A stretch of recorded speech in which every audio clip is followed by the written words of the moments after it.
Here are 7 things you should know about Vancouver, Washington before you fly up here. So if you're thinking of relocating here, this will be a great video to watch because we're going to be talking about everything from why Vancouver is known as Vantucky to how to actually take advantage of the tax benefits. Stay tuned to the end because it might make you reconsider everything.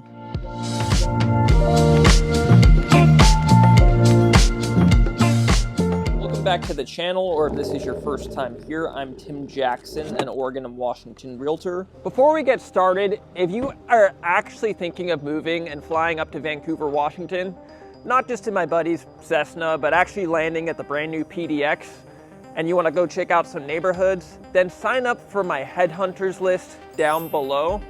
Now let's get going on the first truth you should know about Vancouver, Washington before moving up here. But like any good Northwesterner, let's quickly brew an espresso before we get going to the computer to pour over some data. So let's get into the first thing you should know before making a move up to Vancouver, Washington, and that is a tax hack where you work up in Vancouver or you work from home and you skip the state income taxes of Oregon. Now the big thing you should know about this is that over 50% of people that live in Vancouver actually work down in Oregon.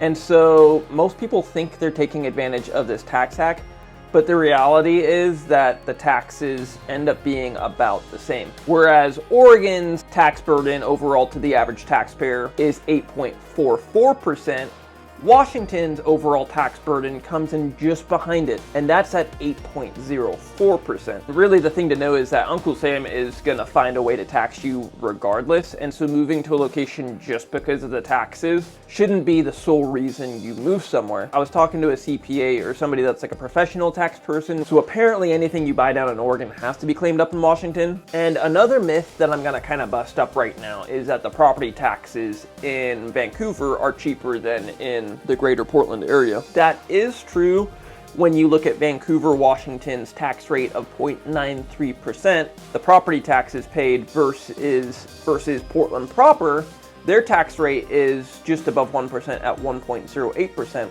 But then if you were to go down to somewhere like Camas County, the tax rate is actually lower at 0.92%. And if you get into Camas County unincorporated, I mean, you can end up paying an effective tax rate of like 0.5 to 0.6%. And another thing to note is that groceries like uncooked food up in Vancouver does not have a sales tax. So you can go to amazing places. One of my favorites is Chuck's Produce, where it's a great, cheap, natural grocer, and you also don't have to pay sales tax on that amazing, unique location to Vancouver. Another thing that you should know about living in Vancouver is that Vancouver, for all intents and purposes, was basically a swamp before it was developed.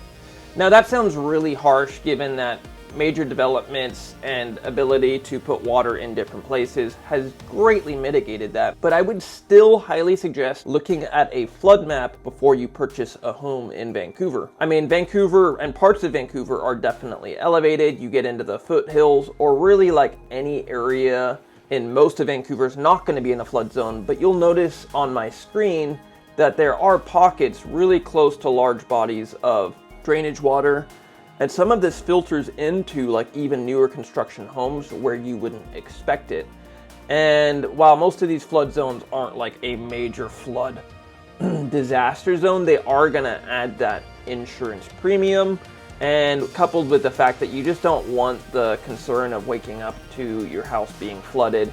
So some people definitely don't want to buy in a flood zone, and so I definitely suggest looking at these maps and getting oriented with where the flood zones are. And you'll just also want to make sure to get a good crawl space inspection to ensure that the water level down below in the crawl space of a home that you're getting isn't flooded with water, that they have a sump pump to mitigate if there is. And another thing to keep in mind is that if you're nearby one of the runoff ponds that keeps the water contained, kind of one of those water holding areas where all the water runs off to, mosquitoes can end up being a thing. And of course, Vancouver's got plenty of wildlife. So with the water, you get tons of greenery, tons of wildlife. But we're not like Texas, Louisiana, or down south, where they're building vast swaths of homes in massive floodplains.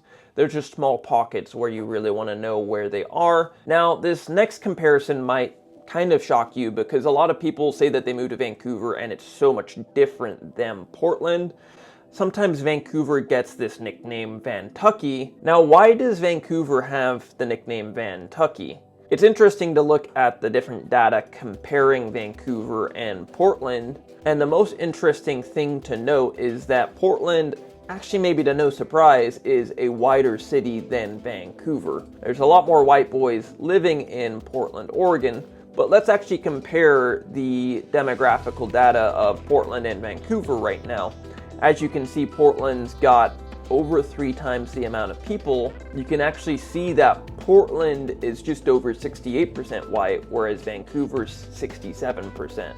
So, I mean, Portland's obviously full of hipsters. There's really not a huge difference of where people are coming from around the world. I will say that just as like kind of a subjective experience, while it's called Vantucky as if it's its own little isolated community, I would actually say my experience of Vancouver is that in ways it's more diverse than Portland, and I think that some people feel more comfortable with the family-oriented lifestyle up in Vancouver. So you're thinking of families that are moving from overseas that have big families. They're a lot more likely to relocate to a place like Vancouver over Portland proper. And as a veteran, I found this statistic pretty cool in that Portland and Vancouver both have about the same spread of veterans from the different foreign wars. And you'll definitely notice a large, not only veteran community, but also an appreciation for those who have served in our area. The Port of Portland was a massive playing part in building and distributing of ships during World War II. And we also have the massive VA hospital up on the hill. So there's a lot of people in Vancouver and Portland both that have served or know somebody that has served. If you are a veteran and you're moving up here to use your VA loan, I am a veteran as well. I've used my VA loan twice. Working with veterans is something I love to do, and it's a part about me that not a lot of folks know about. So yeah, I'm definitely here for veterans if you guys are relocating up here.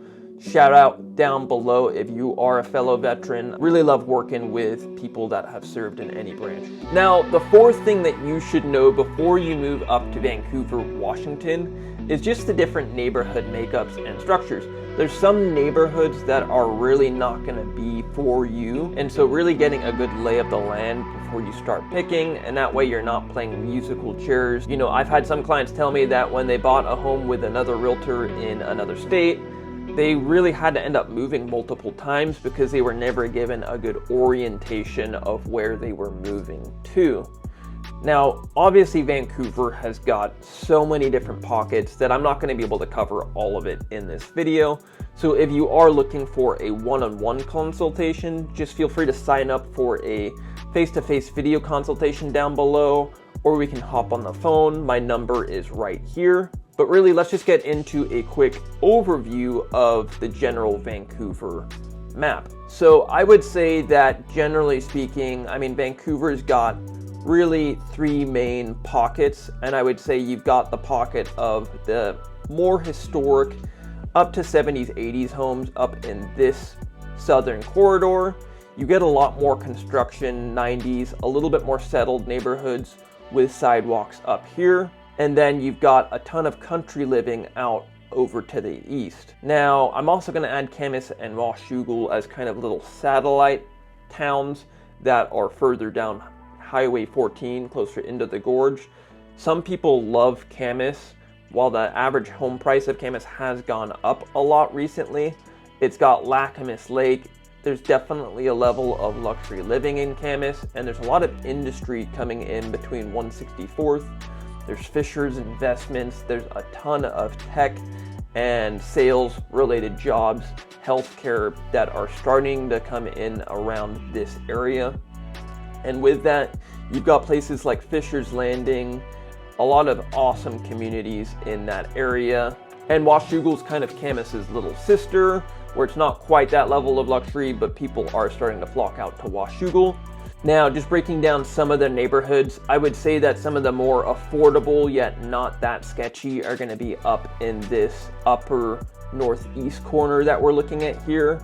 Your northwest corner is going to be full of a lot more higher price point homes. You're thinking upwards of, 700,000.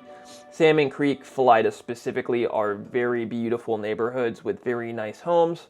And then as you get further south, you've got beautiful historic neighborhoods. Vancouver Heights is one that I touch on all the time, but you've got Forest Ridge, Cedar Ridge, and just a ton of nice historic homes, a lot of 70s homes in these different neighborhoods. Now, to speak to some neighborhoods that maybe I would avoid unless you know what you're getting into, I would really say along the 500 corridor. Some people will speak very highly of Minnehaha, but I think that just depends where they land within that specific neighborhood. Burton definitely has some, and Fourth Plains really. Really, this entire stretch in that middle has some seedier areas, but it's also got some great pockets. So you're really just going to do your due diligence. I would say anywhere near the Vancouver Mall is going to tend to be a little bit more packed.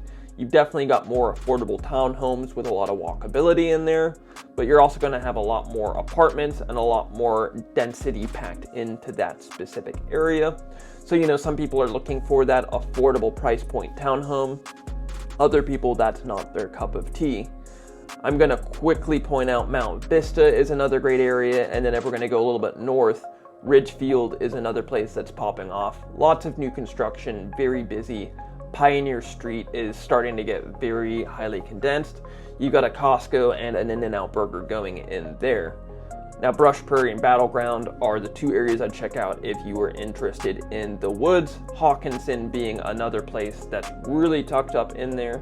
You can get a lot of properties that are basically your neighbor is the National Forest or BLM, or just acres and acres of forested property. We're gonna go walk around downtown Vancouver now, because what we're about to talk about has everything to do about being outside in the Vancouver area. The fifth thing that we're gonna talk about, and we've got to be outside for it, is weather. We are in the middle of December right now, and it is cold enough for me to layer up and shiver a little bit, to be honest. It's a light drizzle with a nice overcast.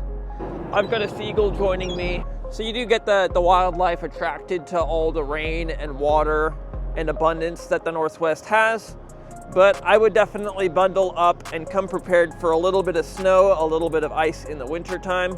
Of course, the summer is very sunny, blue skies. We get dry spells, hot spells, but for the most part, just nice summer weather. I've got a viewer just like you that reached out, moving from Arizona, and of course, down there in the Sun Belt, it is dry and hot, and they are well prepared and excited for the gray skies and the change of pace.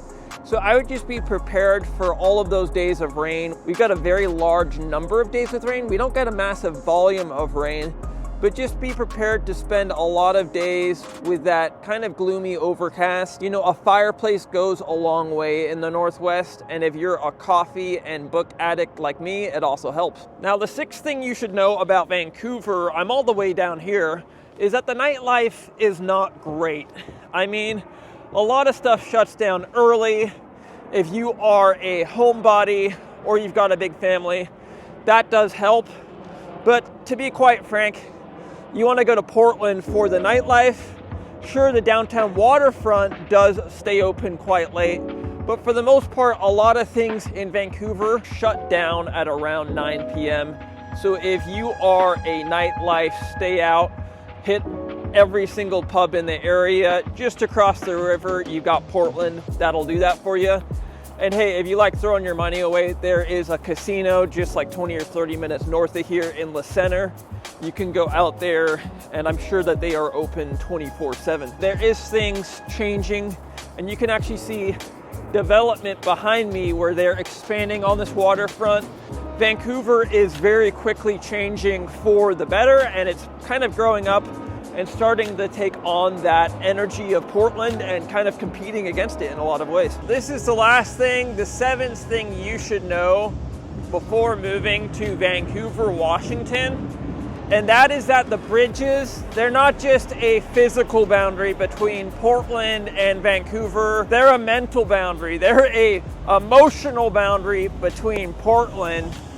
And so if you're strongly tied to Portland and you think you're gonna be going there all the time, quite frankly, a lot of the people that move to Vancouver are quite happy here But when you think of the bridges also as a physical barrier, you have so many people moving up to Vancouver, and without the infrastructure, with only being a third of the population as it currently stands, but growing at a far more rapid clip than Portland, you start to get overcrowding. You start to get a huge burden on the two bridges, on I-5 and on 205. And so you get a massive amount of traffic.